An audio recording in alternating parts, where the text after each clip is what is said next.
Amén, hermana Caro. Amén. Amén, Bueno, hermanitos Matías. Muy bien, vamos a continuar con la clase el día de hoy. Estamos ingresando a un nuevo libro.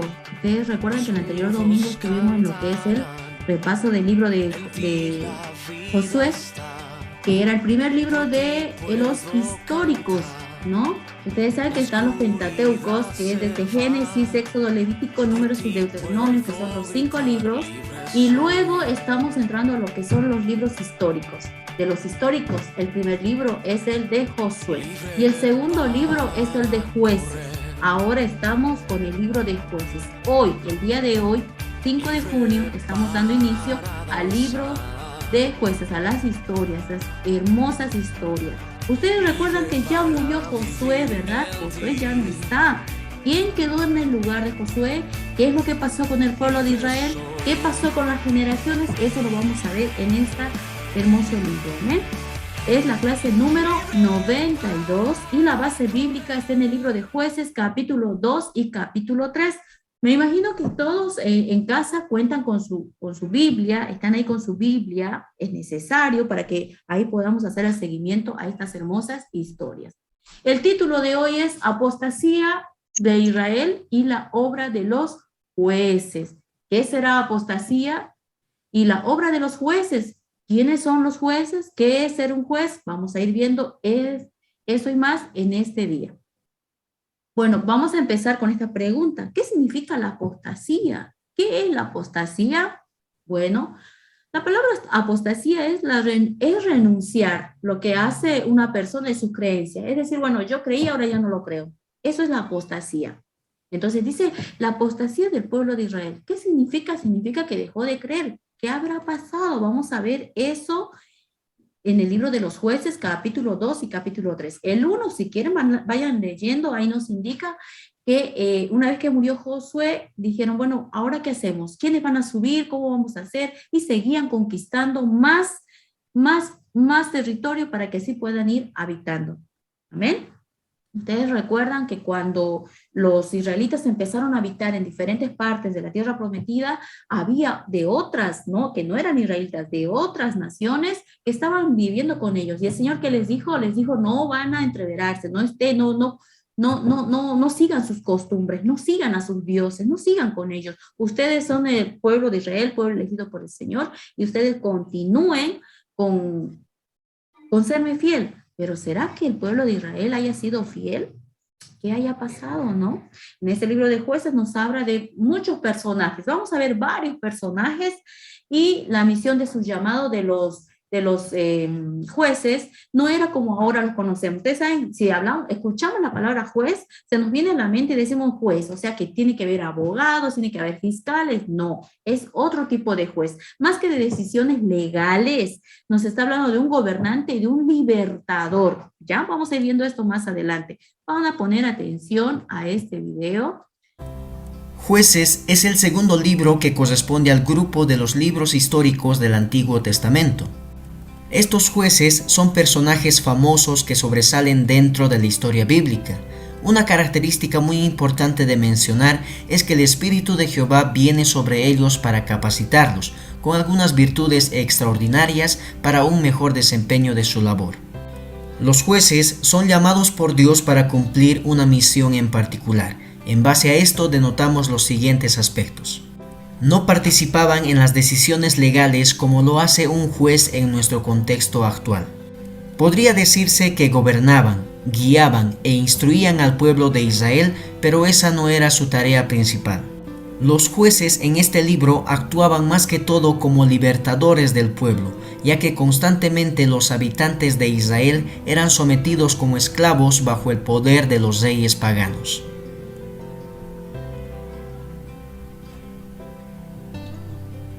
Lo sorprendente de este libro es observar la actitud que tiene el pueblo de Israel, tomando en cuenta que sus dos grandes líderes, como Moisés y Josué, ya habían muerto. El actuar de Israel era mala en gran manera, por lo cual a lo largo del libro se repite constantemente el siguiente esquema. En primer lugar, el pueblo se alejaba de Dios e iba en pos de otros dioses paganos. por lo cual Dios los castigaba oprimiéndolos bajo el poder de algún rey pagano. Después de esto, el pueblo clamaba a Dios y pedía perdón. Es en ese momento que Dios levantaba un juez para liberar al pueblo de tal opresión, y posteriormente el pueblo disfrutaba un tiempo de paz. Pero este círculo se iba repitiendo constantemente, ya que el pueblo de Israel vivía en constante rebeldía contra Dios. Para empeorar las cosas, el capítulo 21, versículo 25 señala lo siguiente: en estos días no había rey en Israel, cada uno hacía lo que bien le parecía.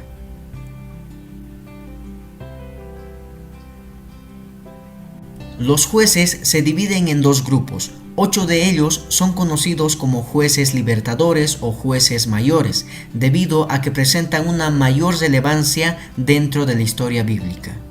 Los vamos a observar tomando en cuenta el siguiente esquema: el opresor, el juez y las aparentes desventajas. El primer juez que conocemos se llama Otoniel. Dios lo levanta cuando Cusán-Risataim, rey de Mesopotamia, oprime al pueblo de Israel. La desventaja de este juez es que era el hijo menor y no se le daba mucha importancia en ese tiempo. Conocemos también a Aot, que es levantado como juez cuando Eglón, rey de Moab, oprime al pueblo de Israel. Una aparente desventaja es que era zurdo. Dios escoge también a Samgar como juez cuando los filisteos invaden a los israelitas. Una aparente desventaja es que este personaje no pertenecía al pueblo de Israel. Se nos presenta un caso particular donde dos jueces actúan en el mismo tiempo, los cuales son Débora y Barak. Ambos son escogidos por Dios cuando Jabín, rey de los cananeos, y Sísara oprimen al pueblo de Israel. Una desventaja de Débora es que era mujer, y en ese tiempo a las mujeres no se les permitía participar de manera activa en las batallas. La desventaja de Barak era un hombre cobarde, porque no quería ir a la batalla solo, sino que pidió la ayuda de Débora. Uno de los jueces más sobresalientes en la historia de Israel es Gedeón, escogido por Dios para luchar contra los madianitas. A pesar de sus desventajas, que pertenecía a una familia muy pobre y él era el menor de toda su familia.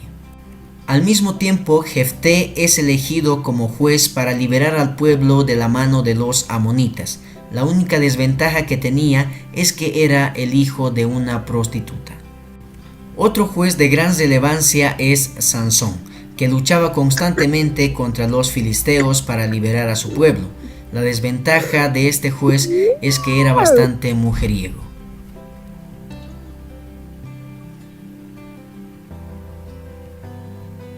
Los otros 5 libertadores son conocidos como jueces menores, debido a que su historia se expresa solamente en unos cuantos versículos. Entre ellos se encuentran los siguientes: Tola, Jair, Ibsán, Elón y Abdón, dándonos un total de 13 jueces a lo largo de este libro.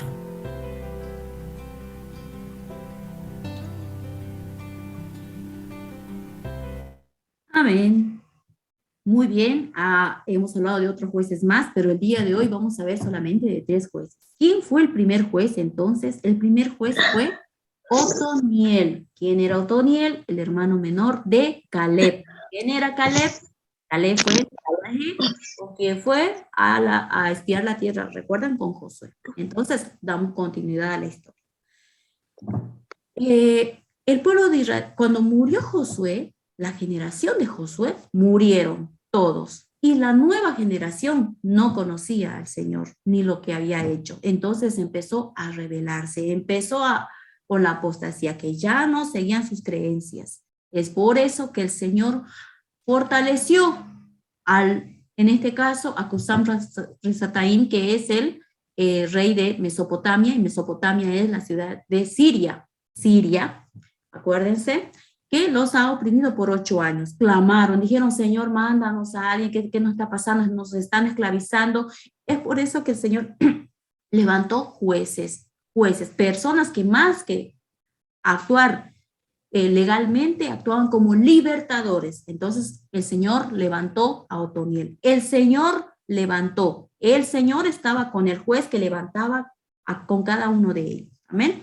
Entonces, después de que 8 años los pueblo de Israel habían estado sufriendo en penalidad tras penalidad, cuando levantó a Otoniel, los liberó de la mano de este rey de Mesopotamia, de Siria, estuvieron en paz por 40 años. Amén. Y luego el segundo juez fue, ¿quién fue? A ver quién se acuerda. Ahod. Ahod. El segundo, acuérdense, si le preguntan quién fue el primer juez, Otoniel. El segundo juez fue Ahod. Entonces, a ver, vamos a ver fíjense en su celular, por favor, ahí en la pantalla. Este es el círculo que seguían cada tiempo, cada año que pasaba, cada juez que pasaba en cada época, en cada edad. La actitud de Israel dice, fíjense, Moisés ya murió, Josué ya murió, estaban en pecado. El número 2, opresión, oprimido por un rey de otra nación que no eran los israelitas. El número 3, empezaban a suplicar los israelitas. Y el número 4, ahí donde levantó al libertador, al juez. Y el número 5, el tiempo en que vivían en paz. Amén. En Jueces 21, 25 dice, en estos días no había rey en Israel, cada uno hacía lo que bien le parecía. Ahí estábamos viendo los primeros jueces, nos menciona más, pero el primero fue Otoniel, que los ha liberado de Cusán Risataim, rey de Mesopotamia, Siria, y el segundo Ahod, que los liberó del rey Eglón, rey de Moab, de los moabitas, ¿no? Y el tercer juez que vamos a ver hasta hoy, que es Samgar, que los liberó de los filisteos, donde los atacó, vamos a ver con qué los atacó. Ahí nos mencionan los 5 jueces menores, eso vamos a ver más adelante. Muy bien. Recapitulando entonces, los israelitas no tenían que hacer pacto con otras naciones, ¿verdad? Todo el tiempo de que Josué estuvo liderando, también el pueblo de Israel estuvo fiel al Señor. Cuando murió Josué, también murió la generación de él. Se levantó otra generación que no conocía al Señor. Los hebreos sirvieron a Baales, dejando al Señor. Se encendió el furor del Señor. Ustedes recuerdan que decía en sus mandamientos que dice que no te inclinarás a otros dioses, ¿verdad? Porque nuestro Dios es fuerte y celoso. Así que se encendió el furor del Señor. Siguiente, el Señor levantó los jueces y él estaba con el juez, pero no oyeron a los jueces. Moría el juez y ellos volvían atrás, se corrompían nuevamente. Entonces, Otoniel juzgó a Israel 40 años y murió ¿y con quién los liberó? Contra el rey de Siria, Mesopotamia. Amén. Luego fue Ahod, estamos recalcando para que no se nos olvide, y cuando los liberó del rey Eglón de Moab, estuvieron en paz durante 80 años, ya que ellos habían estado presionados por el rey Eglón por 18 años. Y luego el tercer juez fue Samgar, que luchó contra los filisteos, quien los atacó con una aguijada de bueyes, dice la Biblia. Aguijada, no quijada de buey. Quijada de buey mató a otro, pero vamos a ver quién o si era de buey, vamos a ver más adelante. Pero en este caso, este tercer juez que atacó a los filisteos fue con una aguijada. ¿Qué es una aguijada? Vamos a ver en esta imagen de que es una vara larga con una punta de hierro al final. Ustedes pueden ver ahí la imagen, que es para las yuntas de los boyeros o para limpiar la reja del arado de los agricultores. Es una herramienta, fíjense ustedes. Esa es una aguijada de bueyes. ¿Ven? Muy bien. Eso nos indica hasta el día de hoy la historia bíblica. ¿Qué es lo que nosotros podemos aprender? Ustedes verán en 2 Timoteo 2:3, el verso de memorizar, nos dice que el Señor es fiel, el Señor está fiel. Fíjense ustedes en esta historia, que mientras el pueblo de Israel se aferraba al Señor, el Señor estaba ahí, ¿no? Estaba ahí con ellos. Pero si el pueblo de Israel se alejaba, el Señor fortalecía al enemigo para que pueda agarrar, oprimir al pueblo de Israel. Pero ahora, el día de hoy, ¿cómo podemos ver nosotros esta situación, amados hermanos? Es de la siguiente forma. Hermana, hermano, si tú estás cerca del Señor, el Señor va a estar fiel ahí a tu lado. Si tú le fallas al Señor, también nos dice la palabra que va a estar ahí fiel a tu lado, pero hasta que el tiempo de gracia se termine. ¿Qué significa esto, hermanos? Va a haber el tiempo de gracia que se va a terminar y no va a haber súplica que el Señor pueda escuchar. Estamos aún viviendo en tiempo de gracia, amados hermanos, en lo cual cada uno de nosotros que escuchamos y conocemos la palabra del Señor, y si hemos fallado, hermanitos, de decir, no, no quiero fallarte, Señor, yo quiero seguirte fiel a vos, quiero estar contigo hasta que Él venga, hasta que estemos en esa vida eterna, porque esa es la meta de cada uno de nosotros. Nosotros estamos siguiendo a un Dios por medio de la fe, porque nadie, ninguno de nosotros lo hemos visto físicamente, pero sí creemos en Él por medio de la fe, amados hermanos. Entonces, ¿qué significa? Seguir, creer en Él, seguir hasta que Él venga. Amén. Entonces, ¿qué es lo que Él quiere de nosotros? ¿Será servir a otros dioses? Entreverarnos de vivir en lo que viven las demás naciones o otras personas, que otra persona va y te dice, ven, vamos a adorar a otros dioses, o vení, vamos a una fiesta, o vení, vamos a dejarlo a Dios a un lado, vamos a hacer, que Dios no existe. Hay muchos que te dicen eso, no existe. Hoy en día en la escuela, como si nada, no existe, no hay Dios, no hay, el infierno tampoco existe, el infierno está aquí, dicen. Entonces, como que el Hijo de Dios, ¿verdad? ¿Será? No, no. El Hijo de Dios decimos, no, yo soy fiel a Dios y yo voy a estar con Él. Amado hermano, si tú crees en el Señor, porque la palabra dice, para ser salvo, cree en el Señor Jesucristo y serás salvo tú y tu casa. Dice, entonces creer, pero creer en todo momento. Estemos en problemas, estemos en aflicciones. Si vemos que estamos en problemas, el Señor va a estar ahí. En todo momento el Señor va a estar ahí. Amén.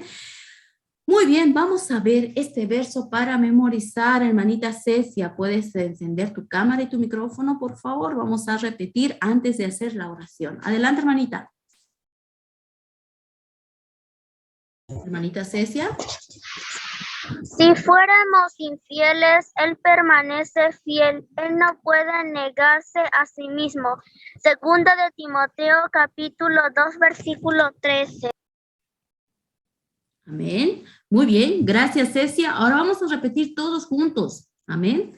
A la voz de 3, 2, 3. Si fuéramos infieles,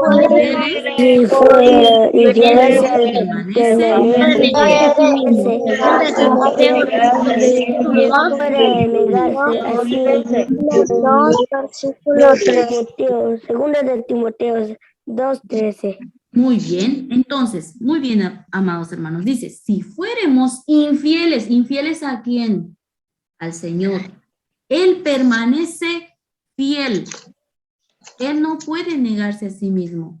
Si le hemos fallado, alguna vez, hermana, hermano, vos ya has dicho, Señor, toma mi corazón, toma, te entrego, anota mi nombre en el libro de la vida, y le hemos fallado, porque qué sé yo, nos llevó una amiga, un amigo, o una tía, una prima, me dijo, es que mira, la curiosidad, a muchos hermanitos jovencitos a la edad de la clase que ahorita están escuchando ustedes, hermanos, la curiosidad les lleva a ver juegos secretos, ocultos, juegos en línea, cosas que te alejan del Señor, te van alejando del Señor y te van alejando de a poco. Pero ¿qué dice? Él permanece fiel. El Señor te sigue permaneciendo fiel ahí, esperándonos a cada uno de nosotros, digo de todos nosotros, porque no hay justo, no existe uno que sea justo, todos somos pecadores. Es por eso que todos los días buscamos al Señor y decimos, Señor, por favor, toma mi corazón, toma mi familia, limpia mi corazón todos los días, porque no hay uno, no con una oración no podemos decir, bueno, ya el Señor me perdonó, ahora estoy bien con el Señor. No, todo el tiempo, todo el momento es la lucha, es una lucha en la que vivimos. Si tú has aceptado en tu corazón al Señor, amén. Amén, muy bien, dice la palabra que cuando aceptas al Señor, tu nombre está en el libro de la vida. Pero no esperemos que ese nombre sea borrado. Si hemos pecado con nuestros ojos, nuestros oídos, nuestra boca, nuestro pensamiento, decir, Señor, perdón. Él está ahí, fiel a nuestro lado. Si nosotros le fallamos, imagínense el amor del Señor que es enorme. Nosotros le fallamos, pero el Señor está ahí, a nuestro lado, diciéndote, ven a mí. Con cuerdas de amor nos trae, dice su palabra, que es hermosa. Así que es un Dios grande de misericordia. Así que en este momento, amados hermanitos, yo te ruego que tú puedas cerrar tus ojos, puedas analizarte vos mismo, decir, bueno, cada uno sabe qué es lo que ha hecho, qué es lo que no ha hecho. Cada uno de ustedes saben en casa que a veces faltamos el respeto a los papás, mamá, faltamos el respeto en nuestros pensamientos y todo aquello y decimos, no, Señor, toma el control de mi vida. Para avanzar.